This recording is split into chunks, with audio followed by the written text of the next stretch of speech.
Boa tarde. Então, hoje, dando sequência na parte da termofísica, vamos estudar calorimetria. Ficou pequenininho aqui, né? Que faz a calorimetria?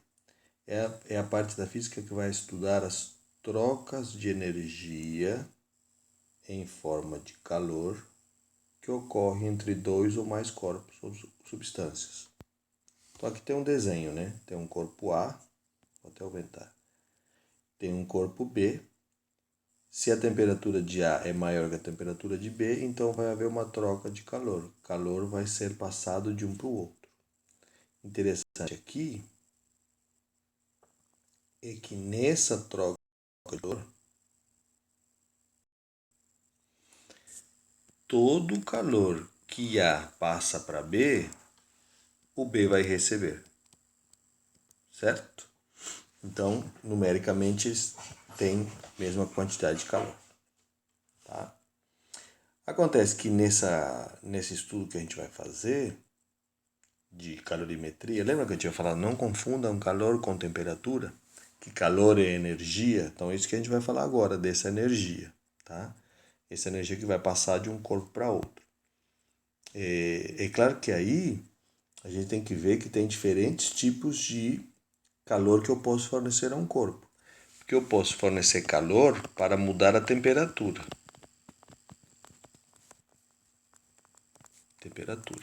Esse é um tipo de calor, certo? Que a gente vai usar depois, que é o calor sensível. Mas eu posso também fornecer calor para mudar o estado. Esse é outro tipo de calor que a gente vai estudar, que é o calor latente. Então, são dois tipos de calor, tá? Então, é o que diz aqui. É possível saber qual a temperatura de equilíbrio de um sistema de corpos e qual a quantidade de energia térmica necessária para que se observem variações de temperatura ou mudança de estado físico no sistema. Então, há duas coisas que eu posso fazer quando eu forneço calor a um corpo. Eu posso fazer com que ele mude de temperatura, nesse caso, esse calor a gente chama de calor sensível, ou fazer com que ele mude de estado, nesse caso a gente chama de calor latente, né? Então, como já havíamos dito anteriormente, quando falamos de temperatura, calor é energia térmica em trânsito, certo? Em trânsito por quê? Porque ela vai de um corpo para outro, certo? E aí tem diferentes formas de transferência de calor. Depois a gente vai estudar isso aí, a transmissão de calor. A gente pode promover isso colocando os dois em contato, certo? A gente pode promover isso por outros fenômenos chamados de convecção, por outro chamado de radiação. Então tem várias formas de transmitir o calor que a gente vai estudar depois, tá? O que a gente está se preocupando agora é com essa energia, como é que funciona essa energia, tá? Bom, se no caso eu tenho dois corpos, como aqui no desenho, e eles estão com temperaturas diferentes, então nesse caso o que vai ocorrer? O calor flui sempre do corpo que está mais quente para o corpo que está mais frio. Olha lá. Calor, energia em trânsito, que flui sempre do corpo mais quente para o corpo mais frio. Então, na realidade, um está cedendo calor e o outro está recebendo calor. No sistema internacional, a unidade que a gente trabalha é Joule, certo? Então, esse é no sistema internacional. Acontece que uma unidade que é muito usada é a caloria, tá? Então, a gente vai trabalhar com as duas, certo? A conversão é que cada caloria corresponde a 4,18 joules. Cada caloria, 4,186 joules. Aí nos exercícios do vestibular, por exemplo, ele deixa você utilizar às vezes 4,18, às vezes 4 apenas, tá? Aí ele vai dar o fator de conversão que ele quer que você utilize, certo?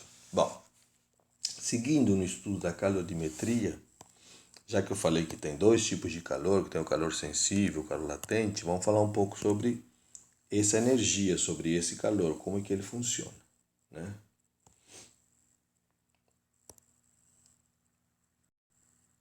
Ah lá.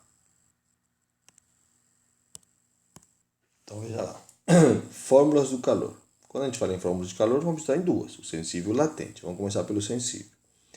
O calor sensível, então, é aquele que promove a mudança de temperatura. Lembra disso? Sempre. Então, quando é calor sensível? Quando muda a temperatura. Quando o calor latente, quando muda o estado. Para calcular o calor sensível, nós fazemos calor é igual a m Czinho delta teta, certo? Onde m é a massa, c é o calor específico, que a gente vai falar depois dele, e delta teta a variação de temperatura, ou delta t, tanto faz, tá? Então, no calor aparece sempre a temperatura. Qual vai ser a unidade do calor, qual vai ser a unidade da massa, qual vai ser a unidade do calor específico, qual vai ser a unidade da temperatura? Prestem bastante atenção. No sistema internacional, aqui é joule, o calor, a massa em quilograma, calor específico em joule por quilograma Kelvin e a temperatura em Kelvin. Se eu vou trabalhar em calorias, então se aqui vai estar em calorias, aqui vai estar em grama, aqui é em caloria por grama grau Celsius e aqui em grau Celsius. Então depende do que eu vou tratar. Vamos fazer um exemplo aqui só. Antes de prosseguir, vamos fazer um exemplo. Imagina que você toma 1 litro de água. Então, você tomou 1000 gramas de água, 1 litro de água. O calor específico da água é 1 caloria por grama grau Celsius. E vamos supor que quando você tomou essa água, ela estava gelada. Ela estava 10 graus Celsius. Certo? Aí o seu corpo vai pegar essa água, vai aquecer, e quando você for expelir essa água, quando você for no banheiro lá para jogar fora essa água, 36 graus, que é a temperatura do seu corpo. Quer dizer, quanto de energia meu corpo gastou para aquecer essa água? Calor é igual a mc delta teta. Calor é igual a 1000 gramas de água, 1 caloria por grama grau Celsius. O calor específico da água, e a variação da temperatura é final menos a inicial. Portanto, a energia que você gastou é 1000 vezes 26, portanto dá 26.000 calorias. Ou, se você prefere, 26 quilocalorias.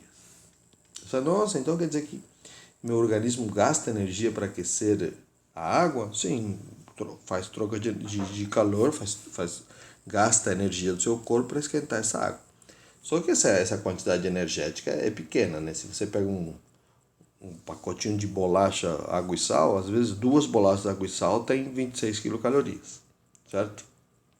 Às vezes um picolé diet tem 80 quilocalorias, certo? Uma feijoada tem 2.000 quilocalorias. Então, quer dizer, não fala, então vou tomar água gelada que vou emagrecer. Você tem que tomar uma piscina de água gelada, não dá certo, tá? Então, esse é o calor sensível, que é aquele que ocorre quando há mudanças na temperatura. Depois eu vou passar um exercício para vocês fazerem disso, tá? Vamos seguir. Aí o que acontece? Cada material vai ter um calor específico diferente, certo? Então aqui a gente vai falar um pouco do calor específico. O que significa calor específico? Ele representa a quantidade de calor que você tem que fornecer para cada unidade de massa mudar uma unidade de temperatura. Então agora há pouco eu falei para vocês que o calor específico da água era 1 caloria por grama grau Celsius. O que significa isso? Que para eu esquentar 1 grama de água de 1 grau Celsius, eu tenho que fornecer a ela 1 caloria. Só que isso muda de substância para substância. Então, por exemplo, enquanto na água isso é 1, no gelo, que seria água em estado sólido, é 0,5. O álcool, 0,58. O ouro, 0,03. A prata, 0,06. Então, pensa bem, você tem que fornecer a mesma quantidade de calor para esquentar água, para esquentar aço, para esquentar... Não, cada um tem que fornecer uma energia diferente, tá? Então, isso é o calor específico. Quando houver necessidade, eu vou pegar uma tabela, isso tem disponível em livros, na internet. Então, dependendo do material, cada um vai ter um valor diferente, certo? Então, tá aí o calor específico, que a gente utiliza para calcular o calor sensível. Seguindo,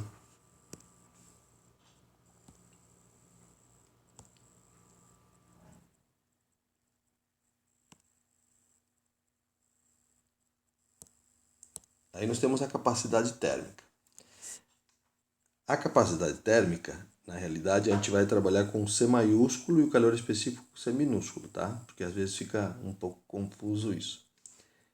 Então, capacidade térmica é uma grandeza física utilizada para definir a quantidade de calor que um corpo deve receber ou ceder para que a temperatura mude 1 grau Celsius ou 1 Kelvin, certo?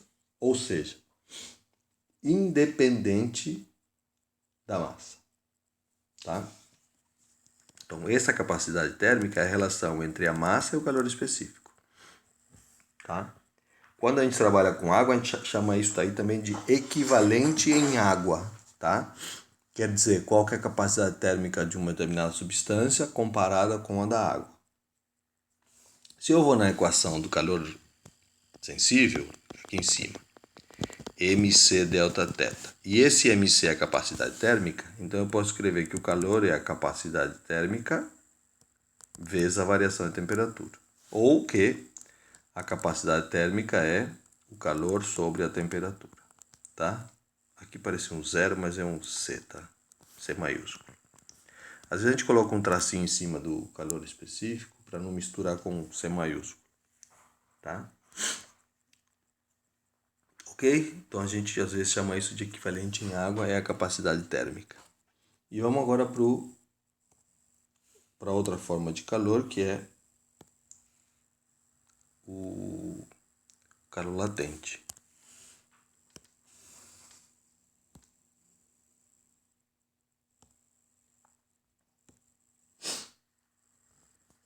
Então, aqui. Então, o calor latente é o calor que você vai fornecer, né, para fazer uma transformação, ou seja, para mudar o estado físico da substância, certo? Isso também vai depender do material e do estado que ele se encontra. Por exemplo, é diferente eu pegar uma água sólida para passar para líquido que pegar líquido e passar para sólido, certo? Há variações nesse sentido. Então, quando a gente fala de calor latente, a gente vai falar de calor latente, seja na fusão ou seja na ebulição. Deixa eu fazer aqui um diagraminha, ver se o amarelo aparece aqui. Então, imagina que eu tenho aqui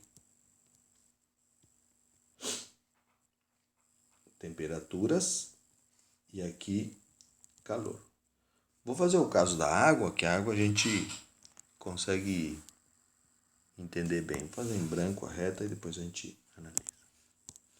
Então aqui eu tenho gelo, tá? Abaixo de 0 grau, certo? Aí eu vou fornecer calor ao gelo. Esse calor aqui é sensível, certo? Por que é sensível? Porque mudou a temperatura, de menos 40, por exemplo, até zero. Quando a água chega a zero, ela não vai continuar subindo a temperatura. Primeiro, esse gelo tem que derreter. Esse é o calor latente. Ainda a 0 grau, ele deixou de ser sólido para ser líquido. Aí eu vou aquecê-lo até ele chegar a 100 graus. Estou falando de água, tá? Esse calor é sensível. Por quê? Porque mudou a temperatura. Chegando a 100 graus, se eu continuo a fornecer calor, o que acontece? Ele vai de estado de líquido para vapor. Esse é um calor latente porque mudou o estado. E ainda em 100 graus, só que agora no estado de vapor, se eu continuar aquecendo, ele vai mudar a temperatura de novo. Terei vapor a outra temperatura. Esse calor é sensível. Então vejam bem, eu tenho aqui dois tipos de transformação de mudança de estado. Uma de sólido para líquido ou de líquido para sólido e outra de líquido para vapor ou de vapor para líquido. Então esses valores desses elementos vai ser diferente, não é a mesma quantidade de calor que eu tenho que fornecer nos dois casos, mesmo a massa sendo a mesma. Então quando a gente fala em calor latente, a gente tem que observar bem se é o que vai promover ou que vai promover a vaporização. Por isso que aqui embaixo, ó, se vocês observarem, ó, no valor de L ele coloca assim, latente da fusão, LF, e da vaporização, LV. São coisas diferentes. Tá? Bom, como que eu calculo o calor latente? O calor latente é igual a massa vezes esse coeficiente, que pode ser tanto de fusão como de vaporização. Depende do que está ocorrendo. Depende de que caminho que você está. Então aqui é claro que há necessidade da gente fazer um estudo também sobre quais os estados de agregação, quais são as mudanças, os nomes das mudanças, que a gente vai fazer isso já para a próxima aula. Tá? E aqui vem alguns exemplos de calor latente da fusão, certo? Se eu pegar aqui, por exemplo, da vaporização, não vai ser esse 79,9 ou 80, como a gente arredonda. O valor aqui pode ser 540, tá? Então, quer dizer, mudam os valores da quantidade de calor que eu tenho que fornecer para mudar o estado. É muito mais fácil derreter gelo do que fazer água virar vapor na mesma quantidade de massa, tá? Porque os valores de quantidade de calor que são necessários para fornecer são distintos, tá bom? Então tá aí o cálculo do calor latente, tá? Eu vou passar uns exercícios, não como atividade, mas para vocês tentarem resolver. E aí só na sexta-feira que eu passo atividade. Hoje é exercício para treinar isso que a gente viu. Vai ser simplesinho, vai ser só sobre calor sensível, sobre calor latente e algumas perguntas teóricas para vocês analisarem e lerem. Eu quero forçar vocês a ler esse material que eu estou mandando, tá? Vocês vão ler, vão responder e fazer alguns cálculos que utilizam só essas formulinhas aqui, ou do calor sensível ou do calor latente. Tá bom? Até mais.